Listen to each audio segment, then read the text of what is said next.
Hello అందరికీ. ఈరోజు మనం సాయి 1143 ఎపిసోడ్ చెప్పుకోబోతున్నాం. సుధామ ఇలా చెప్తూ ఉంటారు సాయితో. పెళ్లి కొడుకు వాళ్ళు నెల రోజులు మాత్రమే సమయం ఇచ్చారు సాయి. ఇక నేను డబ్బులు ఎలా ఏర్పాటు చేయాలో ఆలోచిస్తూ నేను అస్వస్థుడిగా మారాను. అప్పుడు సాయి, మరి నువ్వు వాళ్ళకి నిజం ఎందుకు చెప్పకూడదు? నాకు ఖచ్చితంగా నమ్మకం ఉంది వాళ్ళు నిన్ను అర్థం చేసుకుంటారని. అప్పుడు లక్ష్మి ఇలా మాట్లాడుతూ ఉంటుంది. సాయి, కానీ మా నాన్న ఇప్పుడున్న పరిస్థితి కంటే ఎక్కువగా వాగ్దానాలు చేశారు. అప్పుడు సుధామ, ప్రపంచమంతా ఇలాగే ఉంటుంది లక్ష్మి. అప్పుడు సాయి, నువ్వు నీ కూతురికి లక్ష్మి అని పేరు పెట్టావు. లక్ష్మికి మరి అలాంటప్పుడు లక్ష్మితో ఏం అవసరం ఉంటుంది? నువ్వు కంగారు పడద్దు. నువ్వు పడే అన్ని ఇబ్బందులు తొలగిపోతాయి. లక్ష్మికి గొప్పగా వివాహం కూడా జరుగుతుంది. అప్పుడు సుధామ, నా ఆశ కూడా అదే సాయి. కానీ నేను ఆ దిశగా పని చేయాలి కదా. నేను ఇవాళ జమీందార్ని కలవాలి అని అంటున్న సుధామతో బివా ఇలా మాట్లాడుతూ ఉంటారు. మీరు ఈరోజు ఎక్కడికి వెళ్ళలేరన్నయ్యా. అప్పుడు సుధామ, బివా చూడు నేనెంత బాగున్నానో. ఇప్పుడు నేను వెళ్ళాలి అని పైకి లేస్తూ ఉన్నప్పుడు మళ్ళీ కళ్ళు తిరుగుతూ ఉంటాయి. అప్పుడు బివా లక్ష్మి వాళ్ళ నాన్నని పట్టుకొని కింద కూర్చోబెడతారు. సాయి ఇలా మాట్లాడుతూ ఉంటారు ఇప్పుడు. ఇదే నీ సమస్య సుధామా. నీకు ఓర్పుగా ఉండడం రావడం లేదు. ముందు అది నేర్చుకోవాలి. తర్వాత అన్నీ సక్రమంగా జరుగుతాయి. నువ్వు కొంతసేపు కూడా ఓర్పుగా ఉండడం లేదు. జమీందారు నిన్ను సాయంత్రం పిలిచాడు, కానీ నువ్వు మాత్రం మధ్యాహ్నమే వెళ్ళడానికి సిద్ధపడ్డావు. అలా వెళ్ళి నీకు నువ్వే హాని తెచ్చుకున్నావు. అదే కాకుండా ఇప్పుడు కూడా 2 క్షణాలు కూడా కూర్చోవడానికి నువ్వు సిద్ధంగా లేవు. నువ్వు చాలా రోజుల నుంచి ఆరోగ్యంగా లేవు. నీ ఈ తొందరపాటు వల్లే నీకు ఈ ఆందోళన చెందుతున్నావు. క్షణికావేశంలో నువ్వేమీ చెయ్యకు సుధామా. మిగతాదంతా దేవుడు చూసుకుంటాడు. ఇప్పుడు సుధామ్మ మనసులో ఇలా అనుకుంటూ ఉంటాడు. సాయి ఇంత సులభంగా ఎలా చెప్పగలుగుతున్నారు? కానీ సమయం నాకు చాలా తక్కువగా ఉంది. తొందరపడకపోతే ఎలా జరుగుతాయి పనులు? ఇప్పుడు ఇప్పుడు భార్యతో వచ్చిన సదాశివ్ ఓం సాయిరామ్ అని బయట నుంచి అంటూ ఉంటాడు. అది చూసిన సాయి లోపలికి రండి అని పిలుస్తారు. ఇప్పుడు సదాశివ్ మోకాళ్ళపైన కూర్చొని సాయికి ప్రణామం చేస్తూ ఇలా మాట్లాడుతూ ఉంటాడు. నేను ఇది నమ్మలేకపోతున్నాను. అప్పుడు బివా ఇలా చెప్తూ ఉంటాడు. సాయి, ఈయనే మా అన్నయ్యని ఎడ్లపై తీసుకొని వచ్చారు. అప్పుడు సాయి సదాశివ్ని ఆశీర్వదిస్తారు, రాముడు నీకు మంచి చేయాలి అని. సాయి ఇలా అంటూ ఉంటారు. పని మంచిదైనా చెడ్డదైనా దానివల్ల ప్రతిఫలం ఖచ్చితంగా పొందుతారు. ఇప్పుడు చంద్రు ఇలా అంటుంటాడు. సాయి, వీరు మీకు చాలా గొప్ప భక్తులు. వీళ్ళు మిమ్మల్ని కలవడానికి ఎంతో ఆనందంతో అలాగే కష్టంతో వచ్చారు. వీరు మిమ్మల్ని కలవడానికి ఎంతో ఉత్సాహంగా ఉన్నారు. ఇప్పుడు సదాశివ్ ఇలా మాట్లాడుతూ ఉంటాడు. ఈరోజు నా ఏళ్ళనాటి కోరిక నెరవేరింది. నేను పూజించే దేవుడు నాకు కనిపించేశారు. అప్పుడు సాయి, నిజానికి మీ పేరేంటి అని అడగగా సదాశివ్ ఇలా చెప్తుంటాడు. నా పేరు సదాశివ్. అలాగే ఈమె నా భార్య మీరా. మేము సాయి భక్తుల సేవ కోసం మేము ఇక్కడికి వచ్చాము. సాయి నాకు ఈ శక్తినిచ్చి నాకు శ్రేయస్సును కలిగించారు. ఇతరులకు కూడా సాయి యొక్క కృపను అందించాల్సిన బాధ్యత నాపై ఉంది. ఇదంతా వింటున్న గ్రామస్తులు అందులో బివా ఇలా అడుగుతుంటారు. మీకు శ్రేయస్సు కలిగిందా? ఎలా అని అడగగా సదాశివ్ ఇలా చెప్తుంటాడు. 3 సంవత్సరాల క్రిందట నేను సాధారణమైన వ్యాపారి. సాయి పూజ మొదలుపెట్టినప్పటి నుంచి నేను అనేక రెట్ల అభివృద్ధిని పొందాను. ఇప్పుడు సాయి మీ ఆశ్రయం కోరుకుంటున్నాను నేను. అప్పుడు సాయి ఇలా మాట్లాడుతూ ఉంటారు. ప్రియమైన వారికి గుండె లోపల స్థానం ఉంటుంది, కాళ్ళ వద్ద కాదు. నీకు నాపై నిజంగా గౌరవం ఉంటే నా కాళ్ళ వద్ద ఎందుకు స్థానం అడుగుతున్నారు? అప్పుడు వెనుక నుంచి ఒక వ్యక్తి, అయ్యగారు మీ సామాన్లు తీసుకోండి, నేను వెళ్ళాలి అని అంటూ ఉంటాడు. అప్పుడు సదాశివ్ నేను మళ్ళీ వస్తాను అని ఆ సామాన్లన్నీ తీసుకొని లోపల పెట్టుకుంటాడు. ఇప్పుడు సాయి వద్దకు వచ్చి ఇలా మాట్లాడుతూ ఉంటాడు. సాయి, ఇది మీకోసం ఒక గొడుగును తీసుకొచ్చాను. ఇది తీసుకోండి.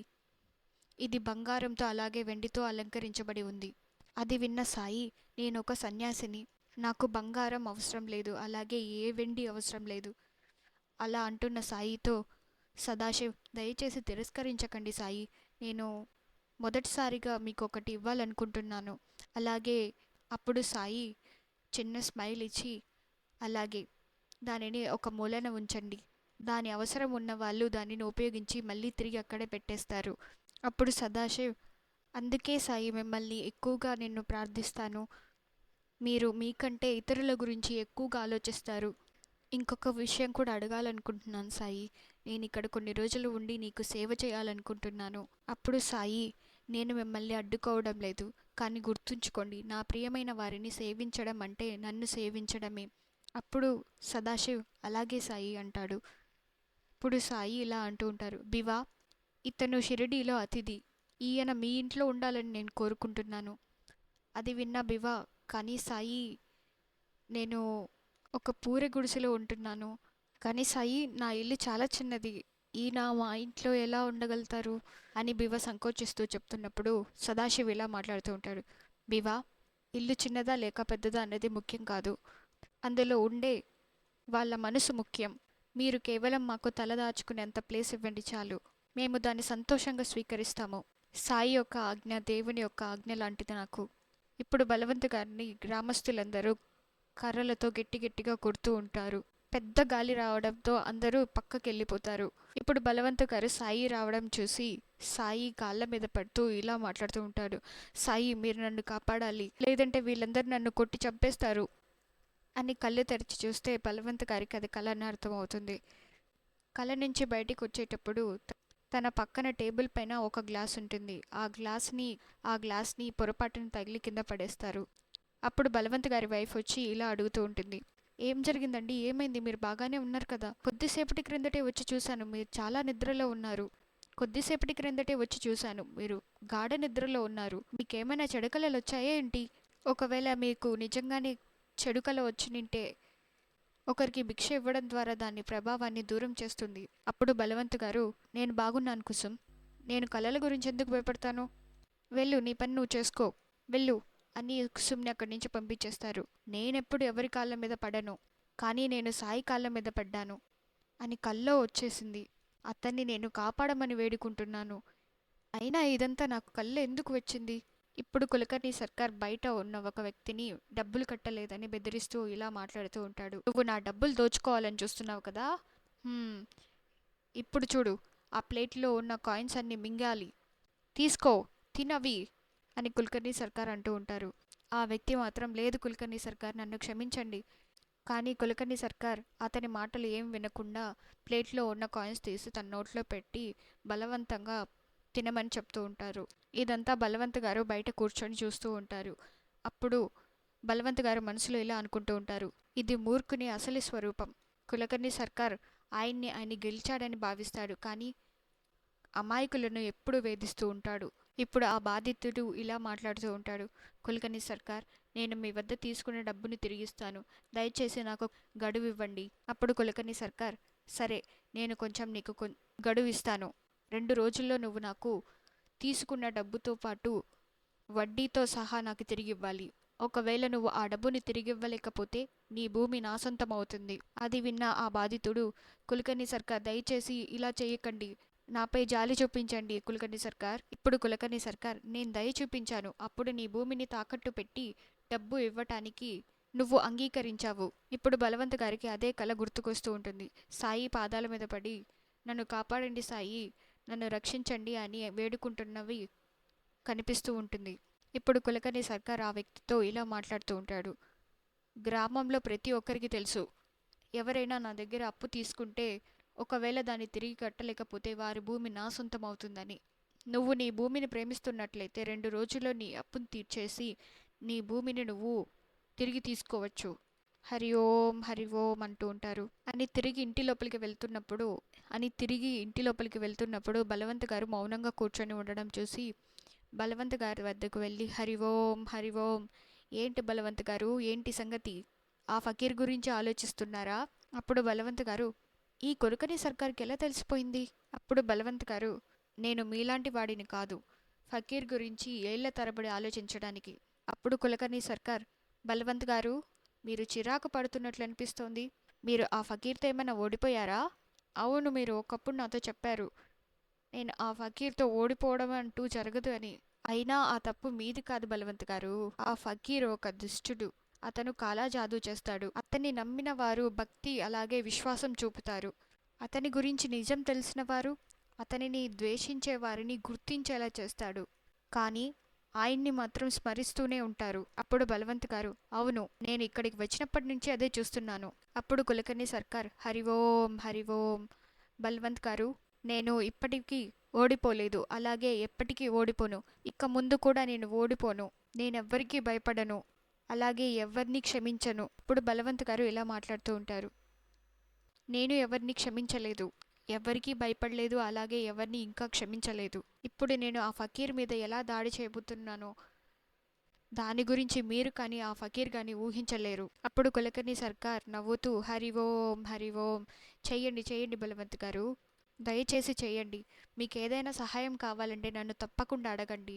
అయినా మీకు తెలుసు కదా ఈ గ్రామంలో నాకు ఎంత మర్యాద ఉన్నదో. హరి ఓం.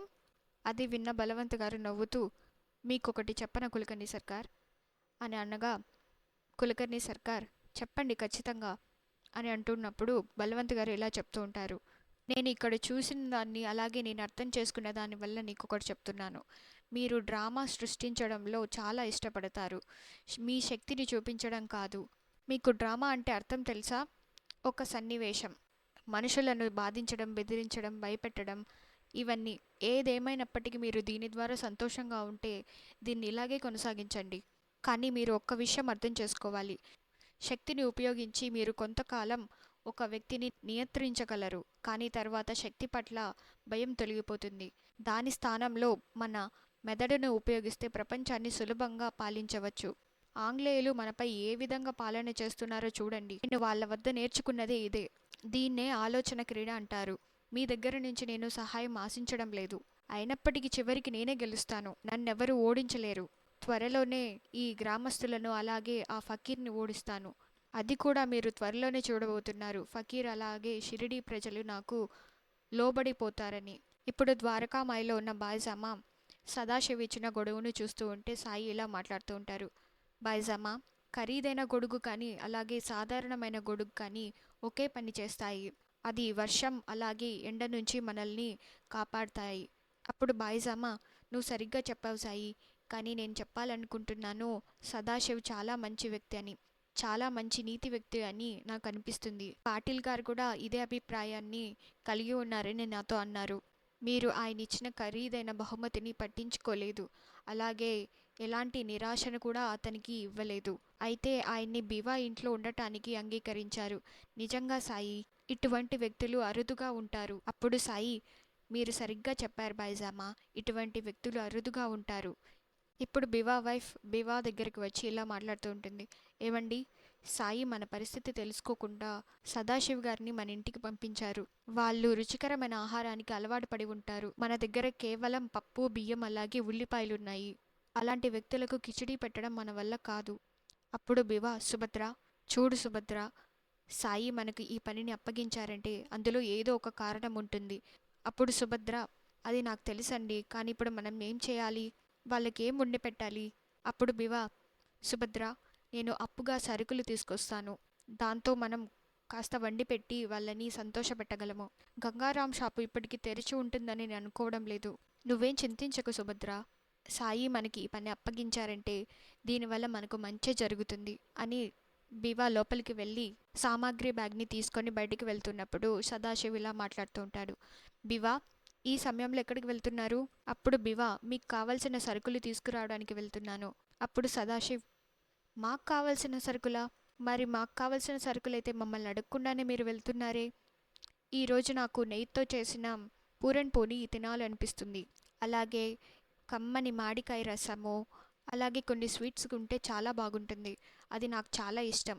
నా భార్య మీరా కోసం దయచేసి కాజు అలాగే కిష్మిస్ బాదం తీసుకురండి.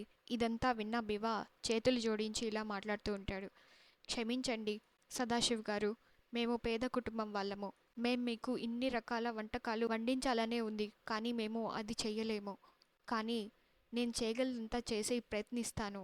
ఇదంతా విన్న సదాశివ్, మీరు తమాషా చేయకండి బివా, ఇక్కడ ఇంత పెద్ద పిగ్గీ బ్యాంక్ ఉంది కదా, మీరు డబ్బు లేదని ఎందుకంటున్నారు?